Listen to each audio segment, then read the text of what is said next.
ကဲအားလုံးမင်္ဂလာပါ Make Money မြန်မာ YouTube channel ကနေပြီးတော့ကြိုဆိုလိုက်ပါတယ်ကျွန်တော်ဒီနေ့မျှဝေပေးတော့မယ့်သင်ခန်းစာကတော့GAB website ထဲမှာပေါ့နော်အိမ်မှာနေရတဲ့ဒေါ်လာတွေဝင်နိုင်တဲ့နည်းလမ်းလေးပဲဖြစ်ပါတယ်ကျွန်တော်တို့ကြော်ညာတွေကြည့်ပြီးတော့ကြော်ညာလေးတွေကိုကလစ်လုပ်ပြီးတော့ဒေါ်လာတွေစုဆောင်းနိုင်တဲ့နည်းလမ်းလေးနဲ့နေပြီးတော့ဒီနေ့မျှဝေပေးတော့မှာဖြစ်တဲ့အတွက်ကျွန်တော်တို့ရဲ့ YouTube channel ကို subscribe မလုပ်ရသေးဘူးဆိုရင် subscribe လေးလုပ်ထားပေးခဲ့ဖို့တောင်းဆိုပါတယ်ခင်ဗျာဒီ YouTube channel ကနေပြီးတော့တင်ပေးနေတဲ့သင်ခန်းစာလေးတွေဟာအကျိုးတစုံတစ်ခုရှိခဲ့မယ်ဆိုရင်တခြားသင်ငယ်ချင်းတွေကိုလည်းမျှဝေပေးခဲ့ပါအောင်နော်ကြည့်တာဆိုရင်တော့ GAB ဆိုတဲ့ website ထဲကိုဝင်လိုက်မယ်ပေါ့နော် GAB website ထဲကိုရောက်တဲ့အခါမှာတစ်ခါမှ register မလုပ်ရသေးတဲ့ညီကောင်မောင်နှမတွေကြတော့ register ဆိုတဲ့ခလုံးလေးကို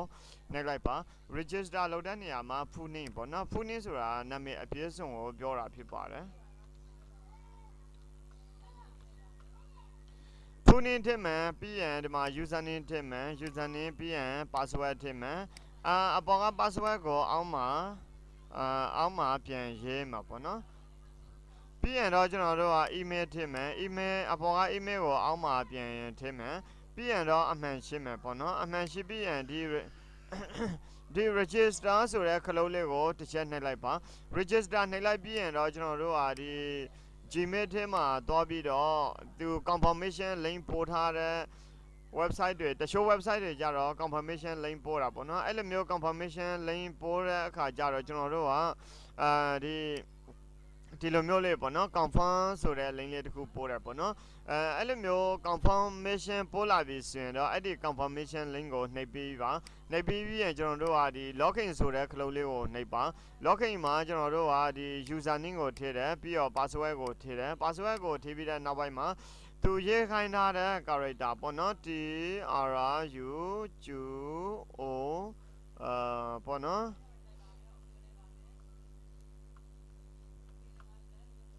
ပြီးရင် login ကိုတစ်ချက်နှိပ်လိုက်ပါဒါဆိုရင်တော့သူကwelcome back ဒါကျွန်တော်တို့ user name ပေးထားတဲ့နာမည်နဲ့သူကဖော်ပြပေးမှာဖြစ်ပါတယ်ဒါကြတော့ကျွန်တော်တို့ရဲ့ account ပေါ့နော် account information တွေဖြစ်ပါတယ်ဒီ account မှာဆိုရင်ကျွန်တော်တို့ရဲ့လက်ကျန်ငွေကဘယ်လောက်ရှိလဲဒီနေရာမှာပေါ့နော်ပြီးရင် purchase ကဘယ်လောက်ရှိလဲနောက်ပြီးတော့ point ကဘယ်လောက်ရှိလဲ referral ကဘယ်လောက်ရှိလဲဆိုတာကိုဒီ account overview ဆိုတဲ့နေရာမှာမြင်ရမှာဖြစ်ပါတယ်ကျွန်တော်တို့ကအလုပ်လုပ်မှာဖြစ်တဲ့အတွက်ပေါ့နော်ဒီ website မှာနေပြီးတော့ကြော်ညာတွေကြည့်မယ်ကြော်ညာတွေနှိပ်မှာဖြစ်တဲ့အတွက် earn money ဆိုတဲ့ tab လေးကိုလာမယ် earn money tab မှာကျွန်တော်တို့နှိပ်လိုက်တာနဲ့ပေါ့နော်အဲ့မှာ view as ဆိုတာရှိပါတယ် view as ဆိုတာကြတော့ဒီ GAB ကတင်ထားတဲ့ကြော်ညာလေးတွေကိုနှိပ်ရမယ်အလုပ်လေးတစ်ခုပေါ့နော်အဲ့နေရာမှာဆိုရင်ဒီမှာသူပြောထားတယ် you have view 0s today please view at least 10 more as to earn from referrals tomorrow ဆိုလိုချင်တာကအနည်းဆုံးတစ်နေ့မှာကြော်ညာ10ခုလောက်ကိုအနည်းဆုံးကြည့်ပေးပါလို့သူကဆိုလိုချင်ဖြစ်ပါတယ်ဒါဆိုရင်တော့သူကကြော်ညာတွေကြားလာဖြစ်ပါတယ်ဒီအပေါ်မှာရှိနေတဲ့ဒီမှာပေါ့နော် website လေးတွေကြော်ညာထားတဲ့ဟာလေးတွေဖြစ်ပါတယ်ဒါဆိုရင် PTC website ကနေပြီးတော့ကြော်ညာထားတဲ့ဟာလေးပေါ့နော်သူကတော့အပေးနေတယ်0.001 ပဲပေးတာပေါ့နော် 0.001 ဆိုရင်ပေါ့နော်အဓိကကတော့ကြော်ညာသူကပြောမယ်ဆိုရင်0.001 စေခုနိုင်မှာ 0.1 ဖြစ်မယ်အခု100နိုင်မှာဒီဘာမှာပေါ့နော်ဒါဆိုတော်တော်လေးကိုအပေးနေတဲ့ website လို့လည်းပြောလို့ရတာပေါ့နော်တကယ်ရှမ်းသာရှင်တဲ့လူကတော့ဒီလိုမျိုးကြော်ညာတွေကိုနှိပ်ပြီးတော့ရှမ်းသာဖို့နည်းလည်းမရှိဘူးပေါ့နော်ဒါမဲ့ကျွန်တော်တို့ဒီစက်ရုံနဲ့စက်ရုံမှာလောအခါနဲ့ဆိုင်တော့ဒီလိုမျိုး website တွေတချို့ပို့ပေးတဲ့ website တွေရှိတယ်တချို့ကနည်းနည်းလေးပဲပေးတဲ့ website တွေရှိတာပေါ့နော်ဒီ GAB ကကြတော့လေသူက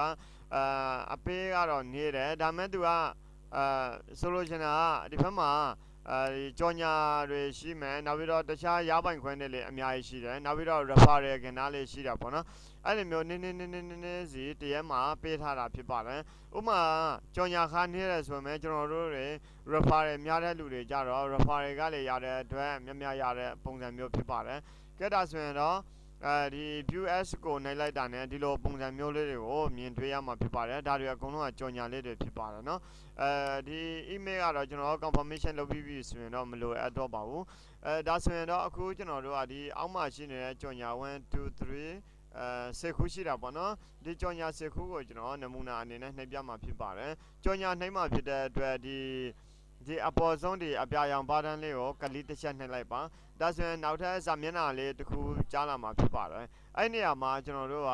သူကနေပြီးတော့ဒီဘာတန်းလေးပြည့်တဲ့အထိကိုစောင့်ခိုင်းတာပေါ့နော်ဒီလိုမျိုးကျွန်တော်တို့ကဘာတန်းလေးအလုံးလုံးတဲ့အခါမှာဒီကြော်ညာကိုပိတ်လို့မရပါဘူးเนาะသူဒီဘာတန်းလေးပြည့်သွားရဆိုရင်နောက်ထပ်တစ်ခုလောက်ခိုင်းတယ်အဲ့ဒါကြတော့ဒီ upside down picture ပေါ့နော်ဒီအောက်မှာရှိနေတဲ့ပုံတွေနဲ့စဉ္ကြံဘက်ဖြစ်နေတဲ့ပုံကိုရွေးပါဆိုတော့ဒီအပေါ်မှာရှိနေတဲ့ပုံလေးကိုရွေးလိုက်တယ်ပေါ့နော်ဒါဆိုရင်တော့ UA created ဆိုရရတော့ဖြစ်ပါတယ်ဒါဆိုရင်ကြော်ညာတစ်ခုနှိပ်ပြီးပြီမလို့သူကဒီလိုမျိုးမလက်တော့ပဲနဲ့မှိန်တော့တာကိုတွေ့ရမှာဖြစ်ပါတယ်ဒါဆိုရင်နောက်ထပ်ကြော်ညာတစ်ခုကိုနှိပ်လို့ရပါတယ်သူကကြော်ညာတော်တော်များများကတော့သူကဒီ5 second လောက်ပဲရှိတာပေါ့နော်5 second စာလောက်ပဲပေါ့နော်တကယ်လို့ကြော်ညာတစ်ခုကို5 second နဲ့နေပြီးတော့တတ်မှတ်တဲ့ဆိုရင်ကြော်ညာ10ခုဆိုရင် second 50ပေါ့နော်ဆိုရင်ကြော်ညာအခု20ဆိုတော့2မိနစ်3မိနစ်လောက်ကြာတော့မှာပေါ့နော်အဲ့လိုဆိုရင်တနေ့မှာ website တစ်ခုကို10မိနစ်လောက်ပဲအချိန်ပေးရမှာဖြစ်ပါတယ်10မိနစ်2မိနစ်ပေါ့နော်တချို့ website တွေကြတော့လည်းအများကြီးအချိန်ပေးရတဲ့ဟာလေးတွေရှိတယ်အဲ့လိုမျိုး website ဆိုရင်တော့မလုံးနဲ့ပေါ့နော်ဒါမဲ့ကျွန်တော်တို့ကဒီ online မှာငွေချာနည်းကို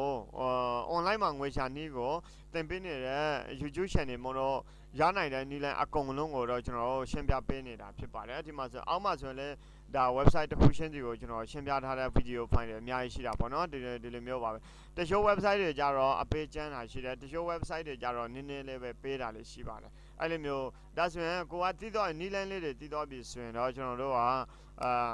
ကျွန်တော်တို့ကရွေးချယ်လို့ရတာပေါ့နော်ဘေး website ကတော့အပေးများနေတယ်ဘေး website ကတော့နည်းနည်းပဲပေးတယ်ပေါ့နော်အဲ့လိုဆိုရင်ကိုပေါ်မှာမူတည်တယ်ကိုကနေပြီးတော့အပေးနေတဲ့ website တွေဆိုရင်တော့ပြီးတော့အရှင်ကုန်ခံစရာမလိုဘဲနဲ့ကျွန်တော်တို့ကအပေးများတဲ့ website တွေပေါ့နော်တချို့ website တွေကြတော့တနေ့မှာ$အထိကိုပေးတဲ့ website တွေလည်းရှိတယ်တနေ့မှာ$ပေးတဲ့ website တွေလည်းရှိတာပေါ့နော်အဲ့လိုမျိုး website တွေကိုရွေးချယ်ပြီးတော့အလုပ်လုပ်တတ်ဖို့အတွက်ကိုကျွန်တော်တို့ရဲ့ YouTube channel မှာဒါနည်းလမ်းအကုန်ကိုတင်ပေးနေတာဖြစ်ပါတယ်ကိုကြိုက်တဲ့ website ကိုဝင်လို့ပေါ့နော်ကိုမကြိုက်တဲ့ website ဆိုရင်ရှင်းထားခဲ့လိုက်လို့ရပါတယ်ခင်ဗျာကဲဒါဆိုရင်တော့အခုကျွန်တော်တို့ဒီ GAB ကလည်းသူကအဖေးတော့နေတယ်ဒါမဲ့တိတ်မရှုပ်ဘူးပေါ့နော်ပြောမယ်ဆိုရင်တချို့ website တွေကြတော့အရင်ရှုပ်တယ် link တစ်ခုကိုနှိပ်လိုက်လို့ရှိရင် link 50ခုလောက်ပေါ်လာတဲ့ website တွေပေါ့နော်ဥမာပေါက်ကြားတွေပေါ်လာတဲ့ website တွေလည်းရှိပါတယ်ဒါမျိုးလေးတွေပေါ့နော်ကဲဒါဆိုရင်တော့ကျွန်တော်တို့ကနီလန်းလေးတွေကိုသိပြီဆိုရင်ကိုကဘေး website မှာနေပြီးတော့အချိန်ပေးတဲ့လေဆိုတာကိုမင်းကိုယ်တိုင်စဉ်းစားမှာဖြစ်ပါတယ်ကဲဒါဆိုရင်တော့အခုနောက်ထပ်ကြော်ညာတစ်ခုကိုကျွန်တော်နှိပ်ပြနေတာပေါ့နော်ဒါဆိုရင်လည်းဒီမှာသူဒီဘာတန်းလေးပြည့်တဲ့အထိကိုကျွန်တော်ဒီကြော်ညာလေးတွေကိုကြည့်ပေးတယ်ပြီးတော့သူရွေးခိုင်းထားတဲ့ပုံလေးတစ်ပုံကိုရွေးတယ်ဒီမှာသူပတ်စံပေးတယ်ပေါ့နော်ဒါမျိုးလေးနဲ့တော့တာဖြစ်ပါတယ်အခုဆိုရင်တော့ကျွန်တော်နောက်ထပ်ကြော်ညာတစ်ခုကိုနှိပ်ပြမှာဖြစ်ပါတယ်ဒီ website ကတော့ GAB ပေါ့နော် GAB နာမည်လေးကြီးပါတယ်မဆိုးပါဘူးဒီ GAB website ကလည်းနော်ပေးတာလည်းတွေ့ဖူးပါတယ်လူတွေဒီ GAB ဆိုတဲ့ website ကနေပြီးတော့ပတ်စံတွေထုတ်ထားတဲ့ပုံစံမျိုးလေးတွေတွေ့ဖူးပါတယ်ခင်ဗျကဲဒါဆိုရင်တော့ကျွန်တော်တို့ကကြော်ညာလေးတွေကိုဒီတိုင်းပဲနှိပ်တော့ပေးရမှာဖြစ်ပါတယ်ကျွန်တော်ဒီကြော်ညာတွေအကုန်လုံးကိုနှိပ်ပေးတော့လိုက်မယ်နော်ကဲဒါဆိုရင်တော့အခုကျွန်တော်တို့ကအပေါ်မှာကြော်ညာလေးတွေ GBB ပေါ့နော်ဒီကြော်ညာစီခုကို GBB ဆိုရင်နောက်ထပ်ပေါ့နော် premium access ဆိုပြီးတော့ကြော်ညာလေးတွေရှိသေးတယ်ပေါ့နော်သူကလည်းဒီပုံစံမျိုး0နှလုံးဝင်ပေးတာပေါ့နော်ဒီဘက်မှာဆိုရင်လည်းဒီတိုင်းပဲ0နှလုံးဝင်ပေးတဲ့အတွက်ကျွန်တော်တို့ကဒီကြော်ညာကိုလေးနှိပ်မယ်ပေါ့ဒါဆိုရင်ပထမပေါ်တဲ့အတိုင်းပါပဲဒီနောက်မှာဘာတန်လေးတွေပြည့်တဲ့အထိကိုကျွန်တော်တို့ကဒီကြော်ညာတွေအကုန်လုံးကိုကြည့်ပေးရမယ်ပေါ့နော်ဒါတွေပြည့်တော့ဆိုရင်နောက်ထပ်အတည်ပြုတဲ့ဒီတခုပေါ့နော်နောက်ထပ်အလုပ်တစ်ခုကိုသူရှာပေးတယ်ဒီလိုမျိုးလေးပေါ့နော်သူဒီအပေါ်ကဟာရွေးခိုင်းတယ်ဆိုရင်ရွေးပေးလိုက်ပေါ့နော်ရွေးပေးပြီဆိုရင်သူကပတ်စံထိပေးလိုက်တယ်ကဲပြီးပြီဆိုရင်တော့ဒီအောက်ကဟာလေးတွေကကြာတော့ကျွန်တော်တို့ဘယ်လောက်ရလဲဒီဘက်မှာကြာတော့0နှလုံးဝင်းပဲရတယ် ဒီအောက်မှာကျတော့0 3လုံး file ဆိုတော့ကျွန်တော်တို့မကြိုက်တော့ဘူးပေါ့နော်အပေးနေတော့ရင်လို့ပြောလို့ရတယ်ဒါမဲ့တချို့ပေါ့နော်ဒီစက်ရုံမှာအလုပ်လုံးနေမဲ့အတူတူပေါ့နော်ကျွန်တော်တို့ကဒီလိုမျိုးအလုပ်တွေကိုလုပ်လို့ရတယ်ဆိုတာကိုဒီ YouTube channel မှာတင်ပေးနေတာဖြစ်ပါတယ်ဒါစက်ုံထက်တော့တာတာပေါ့နော်ပြောမယ်ဆိုရင်စက်ုံမှာတစ်လားမှာ3သိန်းလောက်ရမယ်ဆိုရင်2သိန်းလောက်ရမယ်ဆိုရင်ကျွန်တော်တို့ကဒီလိုမျိုး website တွေထောင်ပေါင်းများစွာရှိပါတယ်အဲ့လိုမျိုးကျွန်တော်တို့ကတနေ့ကုန်ဒီလိုမျိုးကလေးလေးတွေကိုနှိပ်ပြီးတော့နေမယ်ပေါ့နော်အဲ့လိုဆိုရင်လည်းအဆင်ပြေပါတယ်2သိန်း3သိန်းပေါ့နော်4သိန်းလောက်ရချင်လေရမယ်5သိန်းလောက်ရချင်လေရအောင်ပေါ့နော်တချို့ website တွေကိုတိုင်ကို1သိန်း2သိန်းလောက်ပေးတဲ့ဟာလေးရှိပါတယ်ဒါကြတော့ကိုတိုင်ပေါ့နော်ဒါအလုပ်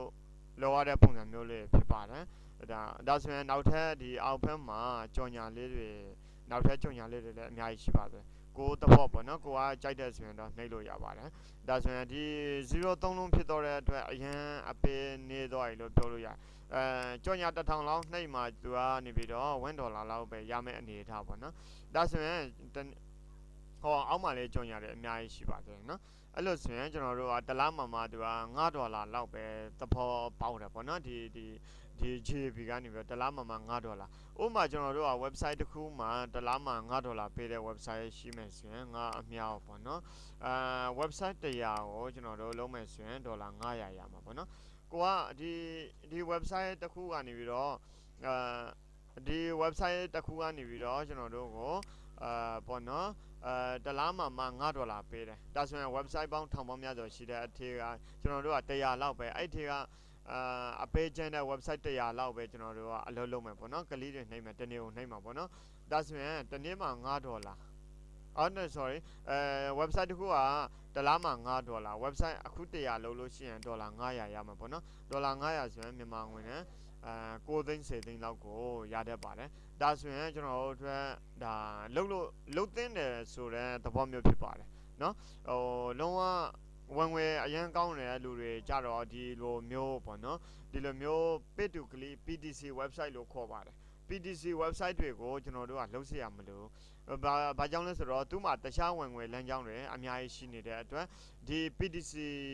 website တွေမှာအရှင်ကုန်ခံပြီးတော့အလုပ်လုပ်နေမယ်အစားကျွန်တော်တို့ကတခြားနည်းလမ်းလေးတွေပေါ့နော်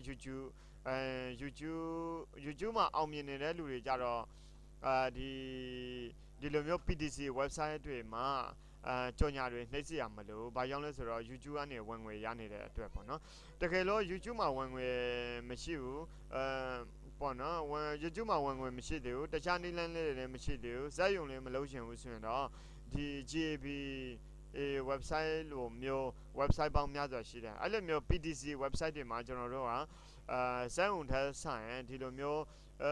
online မှာအလုပ်လုပ်နေတာကြတော့ပို့ပြီးတော့ကောင်းတယ်လို့ယူဆပါတယ်ဘာလို့ဆိုတော့ကိုကအားတဲ့အခါမှာပေါ့နော်တခြားဝင်ငွေကဲဒါဆိုရင်တော့အခုကျွန်တော်တို့ကနေပြီးတော့ဒီလိုမျိုး website တွေဒီ make money မြန်မာဆိုတဲ့ YouTube channel မှာပေါ့နော်make money မြန်မာဆိုတဲ့ YouTube channel မှာဒါသင်ခန်းစာတွေအများကြီးတင်ထားပေးပါတယ်ဒါဆိုရင်တော့ Bitcoin နဲ့ပတ်သက်တဲ့ဟာလေပေါ့နော် Bitcoin cryptocurrency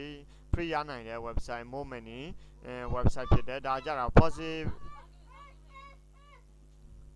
ကဲဒီဘက်မှာဆိုရင်လည်းသူကဒီ cryptocurrency လို့ခေါ်တဲ့ Zcash ကို free ရနိုင်တဲ့နီလန်လေးကိုရှင်းပြထားတဲ့ဗီဒီယိုလေးဖြစ်ပါတယ်ဒီဘက်မှာဆိုရင်လည်း BNB coin ပေါ့နော်cryptocurrency BNB coin ကို free ရနိုင်တဲ့နီလန်လေးဖြစ်ပါတယ်ဒါကြတော့ MetaMask wallet account ဖွင့်ပြီးပေါ့နော်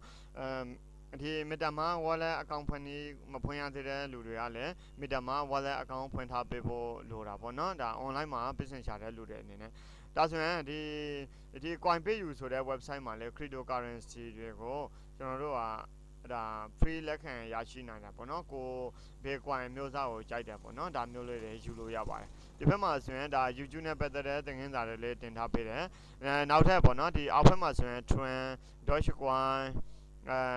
ဒါဆိုရင် YouTube မှာဗီဒီယိုတင်ပြီး business ရှာတဲ့နည်းလမ်းလေးတွေလည်းကျွန်တော်တို့ကဒီမှာရှင်းပြထားတာရှိပါတယ်နောက်ဒါကြတော့online ကနေပြီးတော့ certificate တွေရယူနိုင်တဲ့နည်းလမ်းဖြစ်ပါတယ်အထက်ကအရေးကြီးဆုံးကြတော့ဒီလိုမျိုး possible wallet တစ်ခု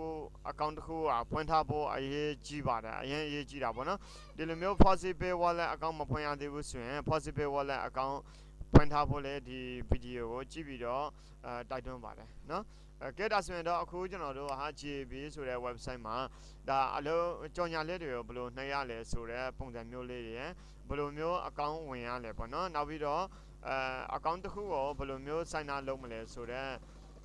သင်ခန်းစာလေးကိုရှင်းပြပေးတော့တာဖြစ်ပါတယ်ဒီသင်ခန်းစာကိုကြိုက်နှစ်သက်တယ်ဆိုရင်တော့ like and share လေးဖြင့်အားပေးခဲ့ပါဦးနော်ကျွန်တော်တို့ရဲ့ Make Money မြန်မာ YouTube channel ကို subscribe မလုပ်ရသေးဘူးဆိုရင် subscribe လေးလုပ်ထားပေးခဲ့ဖို့တောင်းဆိုပါတယ်နောက်ထပ်ဗီဒီယိုသင်ခန်းစာဖိုင်မှာပြန်လည်ဆုံတွေ့ကြပါမယ်ခင်ဗျာအားလုံးပဲကျေးဇူးတင်ပါတယ်ခင်ဗျာ